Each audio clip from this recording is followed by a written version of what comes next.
Friends, मेरा नाम है कर्नल अमरदीप और आप देख रहे हैं द विनिंग एज का डिफेंस चैनल। ये बहुत छोटा वीडियो है लेकिन बड़ा इंपॉर्टेंट वीडियो है। इस वीडियो का टाइटल है एसएस या एनएसएस।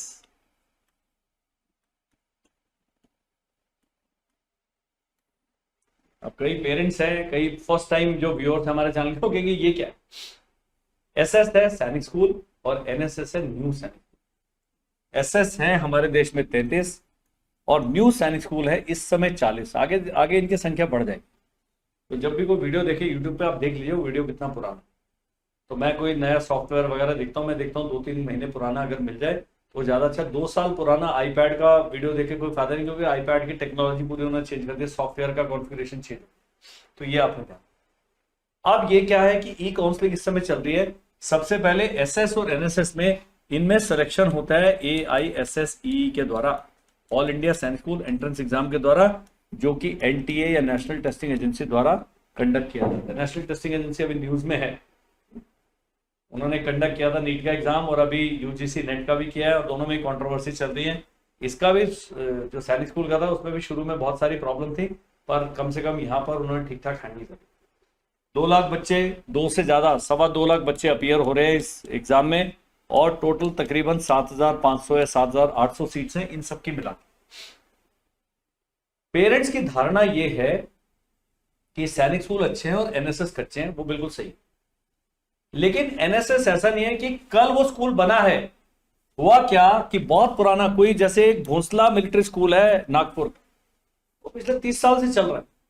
अब उसने एनएसएस का एफिलिएशन ले रहा है। इनका सिलेक्शन रेट बिना एनएसएस के भी आप देखेंगे एनडीए में बहुत अच्छा है। तो पेरेंट्स ने हर एक जिस स्कूल को चॉइस करना है उसकी वेबसाइट पे जाएं, रिसर्च करें। अब हमारे पास 1-2 एनएसएस का फीडबैक आया है, मैं उसके बारे में और रिसर्च करके आपके लिए अच्छे वीडियोस बनाऊंगा। लेकिन जो इस समय ई काउंसलिंग चल रही है उनके लिए सहायता करने के लिए मेरे पास केवल एक ज्ञान वाले वीडियो के अलावा कुछ। अगले साल जब होगा सैनिक स्कूल का एग्जाम, अगले साल वाले पेरेंट्स के लिए हमारे पास बहुत अच्छे वीडियोस, बहुत data based and fact based videos आएंगे एंड फीडबैक बेस्ड वीडियो। अगर मैं अपने मन की करने लगूं फिर हमारे चैनल की क्रेडिबिलिटी कम हो जाए। मेरे अपने पर्सनल लाइक्स एंड डिसलाइक्स से कोई फर्क नहीं पड़ता। मेरे अपने बड़े स्ट्रॉन्ग आइडियाज हैं लेकिन वो पब्लिक कंजम्पशन नहीं हो मेरे लिए। मुझे कोई पेरेंट जाके बताते हैं कि सर हमारा बच्चा यहाँ पढ़ रहा है और वहां बहुत सेटिस्फाइड है, मैं वैसे ही बोलता हूँ। जैसे सुजानपुर तीरा के एक पेरेंट आए, वो कह रहे हैं जी मेरे तो बेटा 2 साल से वहां पढ़ रहा है, बड़ा रॉकेट है, बड़ा। मैंने वैसे का वैसे ही बताया। कल किसी का बच्चा वहां से भाग जाता है किसी कारण से, वो कहेगा अरे वो तो बहुत खराब है, तो हम बोलेंगे भाई ये फीडबैक भी ध्यान रखो, शायद कमी आपके बच्चे में भी हो सकती। तो सैनिक स्कूल है पुराने, और वो 28 सैनिक स्कूल का जो MOD ने लिस्ट जारी करा है उसमें आप उनकी रैंकिंग देख सकते हैं कि भाई एनडीए के सिलेक्शन रेट पर आधार पर पिछले 6 साल का उन्होंने सिलेक्शन रेट के आधार पर उनकी रैंकिंग। ये है स्टेट गवर्नमेंट के अंदर। और स्टेट गवर्नमेंट में जो फाइल मूव करने की एक पेस है जिसके बारे में क्या आने को। न्यू सैनिक स्कूल प्राइवेट है, PPP बोलते हैं, public private partnership model, PPP। Fees ज्यादा हो, लेकिन कई हैं जिनका अभी हॉस्टल भी एसी कर दिया। और कुछ पुराने सैनिक स्कूल हैं जो अभी, जैसे रेवाड़ी है, उसके लिए नई बिल्डिंग बन गई। यूपी में 3 सैनिक स्कूल बने, उनकी बिल्डिंग बिल्कुल वर्ल्ड क्लास बिल्डिंग बनी, लेकिन वहां पर इंफ्रास्ट्रक्चर डेवलपमेंट चल रहा है, ग्राउंड बन रहे हैं, बास्केटबॉल कोर्ट 6-7-10 लाख रुपए का बनता है, उसका सैंक्शन आने में टाइम लगता है। तो अभी आप जाएंगे कई स्कूलों में आपको लगेगा कि ठीक नहीं लग रहा है, लेकिन आप देख रहे हैं काम चल रहा है। आपके बच्चे ने वहां छठी में ज्यादा 7 साल रहेगा, वो 2-3 साल में बिल्कुल सब फिट फॉर हो जाए। अब क्या है कि इनमें आपने पहले भेजना है नहीं भेजना, पहला डिसीजन वो दीजिए। आपका बच्चा EPS में पढ़ रहा है, ठीक ठाक है पढ़ाई में, 9th में भेज दो, छठी में भेजने की जरूरत। और मैं तो केंद्रीय विद्यालय से एनडीए गया हूं, तो ऐसे भी जाते। तो ये एक अच्छा डिसिप्लिन एनवायरनमेंट देते हैं सर्टेनली, लेकिन उसकी कॉस्ट है, फीस ज्यादा है और थोड़ी सी फिजिकल एंड साइकोलॉजिकल रगड़ाई होती है। यदि बच्चा मजबूत नहीं है वो यहां सर्वाइव नहीं कर पाएगा। ये बात हमेशा ध्यान रखनी है। एनएसएस जो है पिछले 2 साल से ही आए हैं, 2 इयर्स, और अभी केवल 6 के लिए। अगले साल जब मेरे एनएसएस के प्रिंसिपल सर से बात हुआ, उन्होंने कहा जो 2025 का एग्जाम होगा एनएसएस में हम क्लास 9th में भी बच्चे लेंगे। अभी तक कोई लिखित आदेश नहीं है, जब तक नोटिफिकेशन नहीं आएगा इस पर ऑफिशियली कुछ नहीं कहा जा सकता। लेकिन हमारा सवाल है कि बच्चे को एनएसएस में भेजना है कि नहीं भेजना है। तो एनएसएस अभी बिल्कुल नेसेंट स्टेज बोलते हैं, बिल्कुल बाल्यावस्था में। उनको स्टेबलाइज होने में 5 से 6 साल का समय लगेगा। लेकिन ऐसे नहीं है, बहुत पुराने स्कूल हैं, इंफ्रास्ट्रक्चर बढ़िया है, उनका जो टीचिंग स्टाफ है, उनके रिजल्ट है, उनके बाकी जो काम करने का तरीका है इनसे अलग है।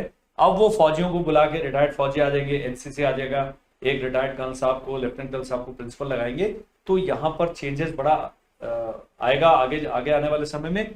लेकिन एनएसएस अपने बच्चे के लिए चूज करने के लिए आपने 2-3 चीजें ध्यान रखनी है। एक तो दूरी देख लीजिए, जाना तो पड़ेगा आपको, एक उसकी फीस देख लीजिए। तो मैंने कहा था 1.6 लाख से लेकर 2.2 लाख तक है फीस। रियायत इसमें कुछ नहीं है, केवल स्कॉलरशिप वो बहुत उसका एक कॉम्प्लिकेटेड है, उसका भी वीडियो मैंने बनाया। स्कॉलरशिप यहाँ भी है, एनएसएस में भी। तो सैनिक स्कूल से 30 से 40 हजार रुपये फीस उसकी ज्यादा पड़ती है। कॉन्शियस कॉल लेना, कुछ है जो अपने बच्चों के डिसिप्लिन से बहुत ही हतोत्साहित है, निराश है। बच्चे भी रॉकेट हो चुके हैं आजकल, वो कह रहे हैं कि भाई हमने तो आपको तंग करना है। उनके लिए तो सुपारी आप एनएसएस को दे, एसएस को दे, ठीक है। लेकिन यदि बच्चा बिल्कुल मेरी तरह शरीफ सा है और पढ़ लेता अपने आप, तो आप उसको घर में रखो, उसे बोले यार एनएसएस भेजने की ऐसे भी क्या मारा। क्योंकि अगर आप स्कूल में पढ़ा रहे हैं, अपने डिस्ट्रिक्ट वाले स्कूल में 50,000 रुपये साल पे खर्च हो रहे हैं, 1 लाख रुपए से लेकर 1.5 लाख रुपए आप एक्स्ट्रा खर्च कर रहे हैं अगर एनएसएस में भेजते हैं, उतना उसके नाम पे एफडी कर दो, म्यूचुअल फंड में डाल। ये प्रैक्टिकल, मैं भी पेरेंट हूँ, हम भी बड़े निम्न मध्यम वर्ग से आते हैं, हमको बहुत ज्यादा ऐसे नहीं कि पैसों का हमको पेड़ लगाया मैंने। तो ये सब चीजें हमें डिसाइड करनी। कई पेरेंट्स से मैं बात करता हूँ, वो इतने ज्यादा एक्साइटेड लगते हैं और जैसे ही बच्चे को छोड़ के आते हैं वो अगले हफ्ते फोन करता है, सर लगता है गलत डिसीजन हो, अब वहां से कैसे निकालें, कितनी हमारी फीस वापस हो जाए। इसलिए मैंने कहा यहां पर ध्यान दीजिए और सोचा समझा इन्फॉर्म डिसीजन। एनएसएस का पहले बैच का एनडीए में जाना अभी और 4 साल दूर है, 5 साल दूर, उनको समय लगे। लेकिन जैसे कई हैं पुराने स्कूल, अब बेंगलोर में है या कहीं पर है, अडानी वर्ल्ड स्कूल है, उसने कर लिया। साध्वी रितंबरा के हैं संवित गुरुकुलम हिमाचल में, एक संवित गुरुकुलम भी लड़कियों के लिए वृंदावन में कर दिया। इन स्कूलों की वेबसाइट पे जाके और इनकी स्पोकन रेपुटेशन चेक करें। बहुत सारे इंटरनेट पर आपको आजकल कमेंट्स मिलते हैं, अपने ग्रुप में डाल दें, फैमिली के ग्रुप में डाल दें, कहीं ना कहीं व्हाट्सएप से, इंटरनेट से, कोरा से आपको इनके बारे में जानकारी मिलेगी। और अच्छी जानकारी, उनकी वेबसाइट देखें, बिल्डिंग देखें, हॉस्टल देखें, वहां पर कोई आपके रिश्तेदार रहते हैं जहां पर आप भेजने का वो कर रहे हैं, उस स्कूल की स्पोकन रेपुटेशन पता लगती है कि स्कूल के बारे में क्या चीजें हैं जो अच्छी हैं। बाकी आप देखेंगे हॉस्टल है, अब इंफ्रास्ट्रक्चर है, स्पोर्ट्स की फैसिलिटीज पक्का होनी चाहिए। कुछ कह रहे जी एनएसएस हमारा भी बना है, अगले 4 साल के अंदर हम स्विमिंग पूल बनाएंगे, तो फिर थोड़ा सा भी है, आप भी रुक जाओ, क्यों इतने पैसे झोंक देने जबकि अभी फैसिलिटी जो कह रहे हैं वो है ही नहीं। जो सबसे बड़ा जो आपने करना है, ये सारे सीबीएसई में, लेकिन यहां पर एनएसएस स्टेट बोर्ड है, सीबीएसई और आईसीएसई, तो बोर्ड पक्का चेक कर। अगर आप अपने स्टेट से बाहर कोई एनएसएस सेलेक्ट कर रहे हैं, बच्चे को वहां का कॉल आता है, जैसे महाराष्ट्र में कोई स्कूल है, उसका मराठी मीडियम वाला होगा या महाराष्ट्र के बोर्ड से संबंधित एजुकेशन बोर्ड से, और आप पंजाब के रहने वाले हैं, तो एक तो मराठी भाषा में कंपलसरी सीख के फायदा ही है। लेकिन मान लो 1 साल आपका वहां दिल नहीं लगा, बच्चे को वापस ले आना है, वो ना पंजाबी बोल रहा होगा ना मराठी बोल, वो बिल्कुल हाफ कॉप पोजिशन में आ गया। ये बहुत सारी जो छोटी छोटी चीजें मैं चाहूंगा आप कंसिडर करें। फीस एक बड़ा फैक्टर है, डिस्टेंस एक बड़ा फैक्टर है, बोर्ड का एफिलिएशन बड़ा फैक्टर है, और स्कूल की जो एग्जिस्टिंग रेपुटेशन एक फैक्टर है। इन 4 चीजों को यदि आप देखते हैं ठीक से और समझते हैं, विचार करते हैं, मैं तो चलिए एक लिमिटेड सलाह दे सकता हूँ, मेरे पास किसी भी एनएसएस का फीडबैक नहीं है अदर देन 1-2 कुछ हो। तो बाकी आप जो लर्नेड लोग हैं उनसे सलाह पक्का लीजिए और तभी अपने बच्चे के बारे में क्रूशियल डिसीजन।